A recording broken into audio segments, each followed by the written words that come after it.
When you're deeply focused on your work, you forget how it looks to others. Unless, like me, you're an agnostic Jew.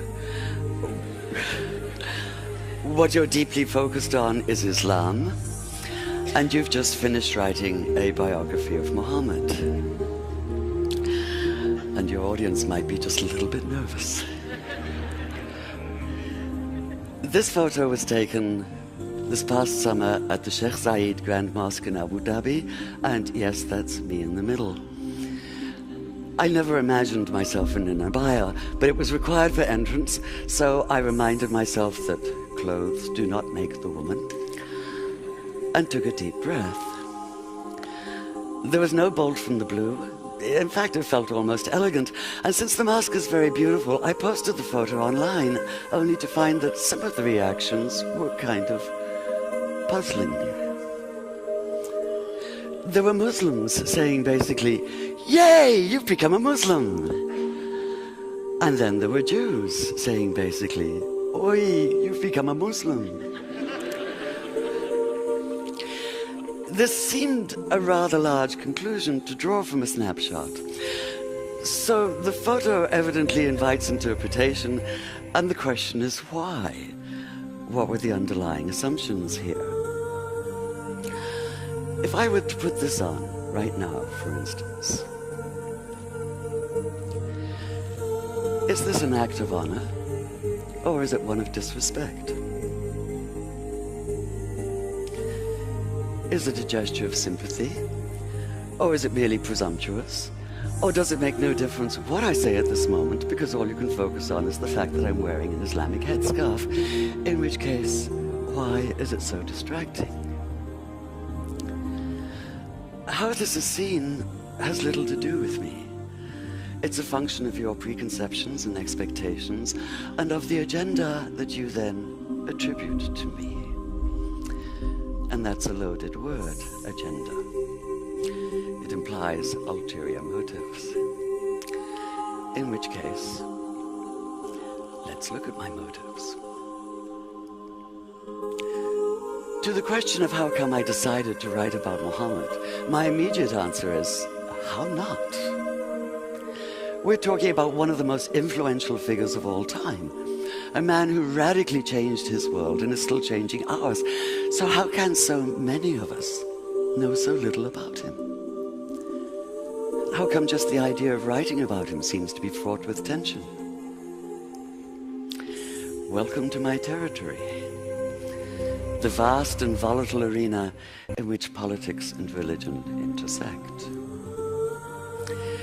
Consider the renewed atmosphere of distrust and bitterness this past summer, for instance, when a noxious little YouTube video caricaturing Muhammad sparked protests leading to dozens of deaths.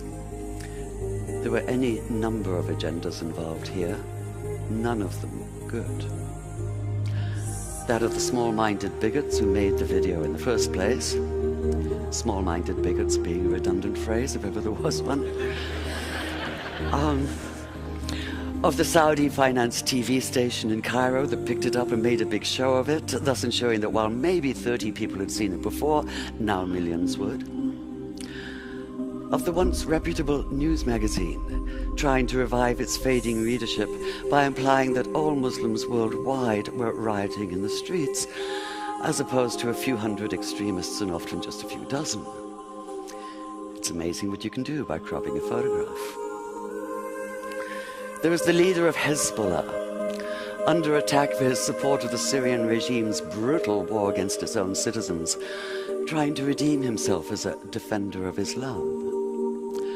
And the Pakistan Minister of Railroads, trying to hide his corruption and ineptitude by offering a $100,000 bounty.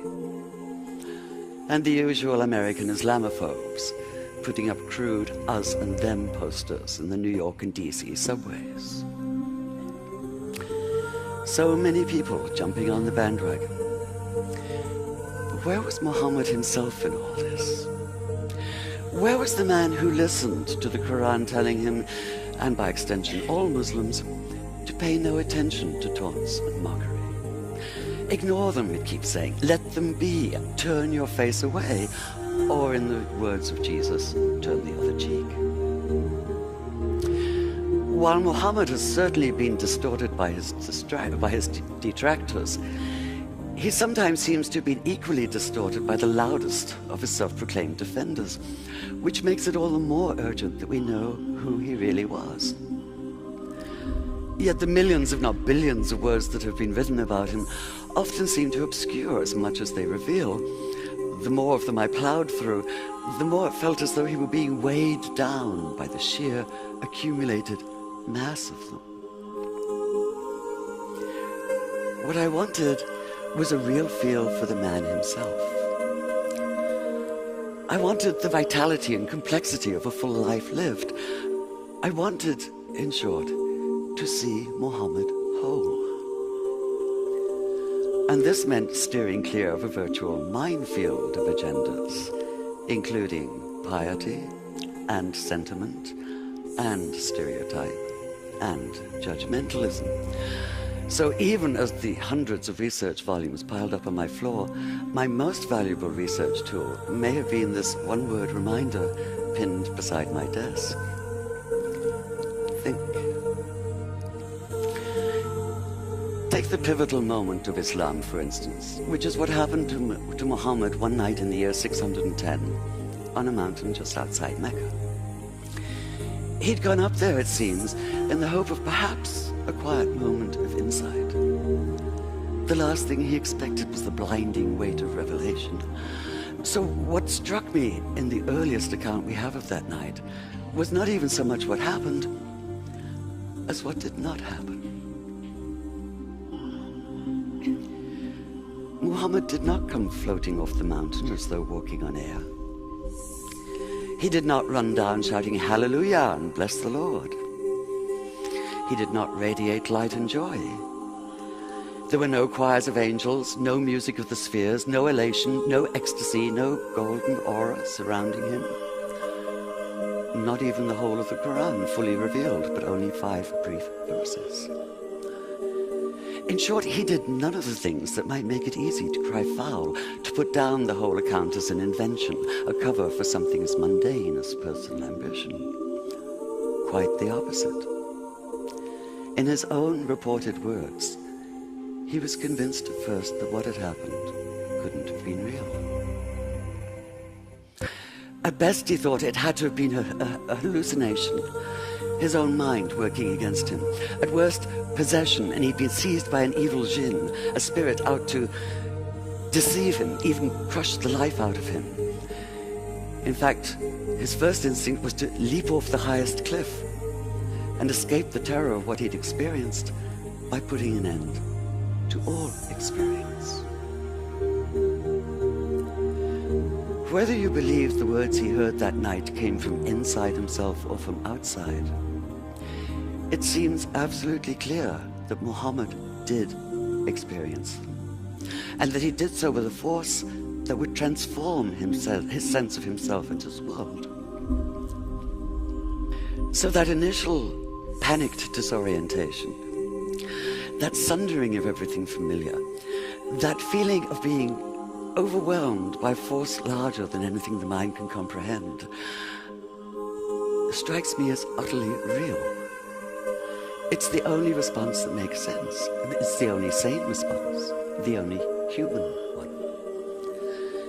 And this is what allowed me to begin to see Muhammad not as a symbol, and not even as a subject, but as a man, a complex human being, and to follow the extraordinary arc of his life from neglected orphan to acclaimed leader, from marginalized outsider to the ultimate insider, from powerlessness to power. One thing I knew from the beginning, however.